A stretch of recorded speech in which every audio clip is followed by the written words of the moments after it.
Hello and welcome to the $1 Million Message. This is your Fearless Friday message with Callie DeBlander Brigham calling from beautiful, frozen Pensacola Beach, Florida.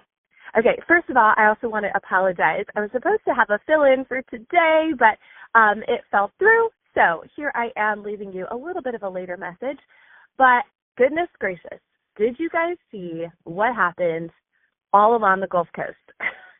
The last time we have had snow was about 3 inches in, are you ready for it?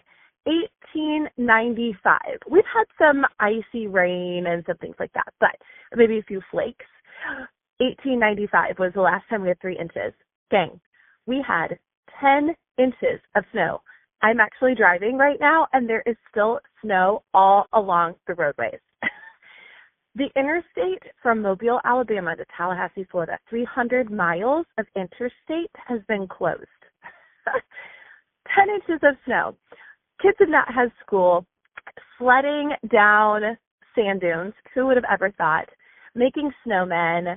I mean, it's been an absolute winter wonderland. It has turned into a giant snow globe down here, and we have had the most fun. So you can go on my social.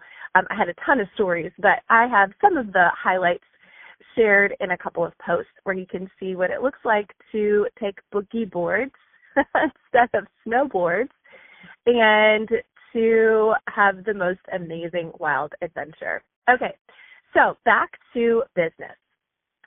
Some of my consultants this week have been challenged, well, all of them really, but some of them who attended a virtual event had been challenged to have 5 bookings on their date book. Now, that was always my goal as a growing consultant and sales director, was 5 appointments on my date book by 5 p.m. on Friday. That was just it. It was a little game I played. But they had a challenge to have 5 bookings, and there really wasn't any kind of caveat to that, just, 5 bookings. Well, as it's their last day or so to finish this up for the challenge, I was leaving them a message encouraging them and saying to them something like this. Instead of working to finish these 5 bookings because you can go into a drawing for a prize, and it's a great little prize, trust me, it's worth working for. But instead of that being the motivator, although again, nothing wrong with that, or instead of doing it because it's on a list and you're just going to check it off.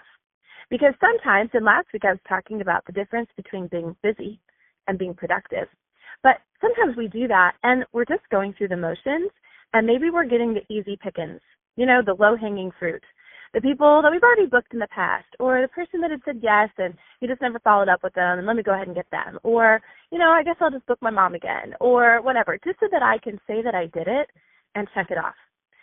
There's a big difference between getting 5 bookings for those 2 reasons and getting 5 bookings because you absolutely want to grow your business. You absolutely can see the financial benefit from it. You absolutely want to make new friends. You absolutely are looking for your next leaders. You absolutely want to grow your skills. You absolutely want to see the next referrals and the future bookings and the future business that this is going to cause. You absolutely want to try a movement, start a movement. You absolutely are on mission and on purpose. What a difference that makes. So I was sharing this with one of my consultants in particular, and we were having a dialogue about it. And we were saying that there's a difference between checking off boxes, right, and actually understanding why we're doing something. So we started down a little bit of a rabbit hole, and we started to apply that to really any habit.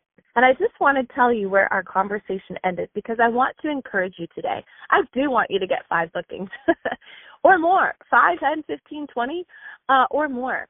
The reason, though, is what will this habit of getting these bookings create? And here's where we landed. We were talking about morning routines, and she said, I really want to stop necessarily thinking of checking off things in my morning as part of my habit, because my real habit that I want is a peaceful morning. And that just stopped me in my tracks, and I hope it stops you in your tracks too. Is the habit doing your devotional? Is the habit having some prayer time? Is the habit reading a personal development book? Is the habit listening to worship music? Is the habit exercise? Is the habit getting up at a certain time? Is the habit, or is the habit having a peaceful morning? What if we reframed our habits from the checklist to what and who we want to be? Wow, right?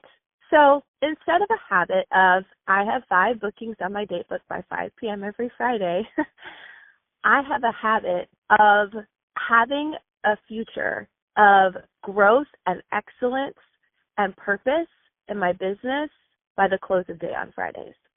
And how I happen to do that is getting my bookings. Now, what that might mean is maybe I do just get to 4. Maybe I do crush it with 10. There's not a shame in not quite getting there because the habit isn't the actual thing. The habit is the vision of where I want to be. So I hope this encourages you today to A, get at least 5 bookings by 5 p.m. today, but start to analyze. Why is it that I'm doing the activity? And maybe the habit is the holistic person that I am becoming. All right. Have a great, blessed weekend. And I'll be with you next week. Or you know what? I don't know that I'll be with you next week. I do have a fill-in next week because my niece's pieces, I've got 5 of them, but one of my nieces is getting married next week. So we'll be in Memphis, Tennessee. So I'll talk to you in 2 weeks. God bless.